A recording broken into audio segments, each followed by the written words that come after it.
시편 105편 1절에서 22절. 본문과 주제 소개.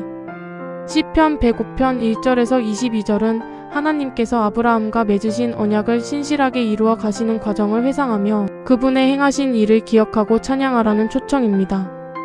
특별히 요셉의 삶을 통해 고난 속에서도 하나님의 구속 계획이 어떻게 이루어지는지를 보여줍니다.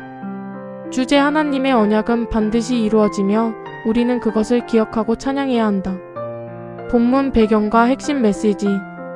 이 시편은 이스라엘 공동체가 하나님께서 행하신 구원의 역사를 기억하며 예배 가운데 부른 찬양입니다. 출애굽 이전 족장시대의 이야기 아브라함, 이삭, 야곱, 요셉을 중심으로 하나님의 인도하심을 회상합니다.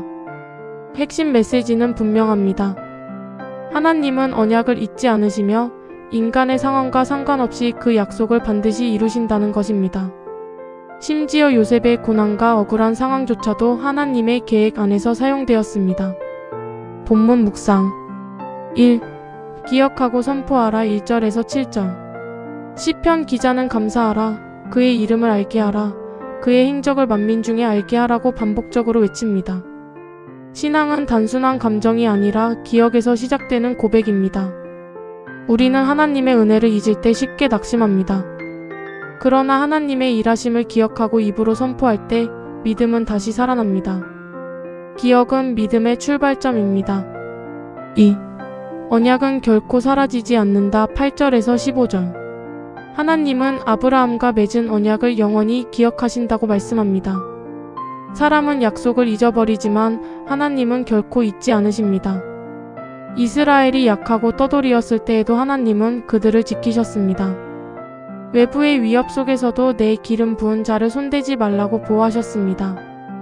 우리의 연약함이 하나님의 신실하심을 무너뜨리지 못합니다. 3. 고난 속에서도 이루어지는 계획 16절에서 22절. 요셉의 이야기는 이 본문의 핵심입니다.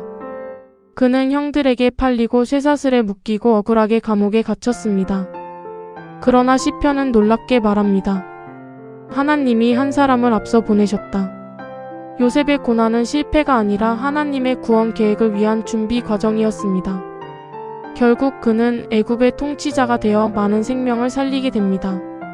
우리가 이해할 수 없는 고난도 하나님은 목적을 가지고 사용하십니다. 오늘의 묵상 정리. 하나님은 자신의 언약을 절대 잊지 않으신다. 우리의 삶 속 모든 과정은 하나님의 계획 안에 있다. 믿음은 하나님의 일하심을 기억할 때 회복된다. 결국 신앙은 기억의 싸움입니다. 무엇을 더 자주 떠올리느냐가 우리의 믿음을 결정합니다. 오늘의 결단. 나는 오늘 내 삶에 베푸신 하나님의 은혜를 의도적으로 기억하고 고백하겠습니다. 이해되지 않는 상황 속에서도 하나님이 일하고 계심을 믿고 원망이 아닌 찬양을 선택하겠습니다. 묵상 질문. 1. 나는 최근 하나님의 은혜를 얼마나 자주 기억하고 있는가? 구체적으로 떠오르는 사건은 무엇인가? 2. 내 삶에서 이해되지 않는 고난이 있다면 그것을 하나님의 계획으로 바라보는데 어떤 어려움이 있는가? 3. 하나님의 신실하심을 공동체 안에서 어떻게 나누고 선포할 수 있을까? 구독과 좋아요를 눌러주시면 더 많은 분들과 이 묵상을 나눌 수 있습니다. 감사합니다.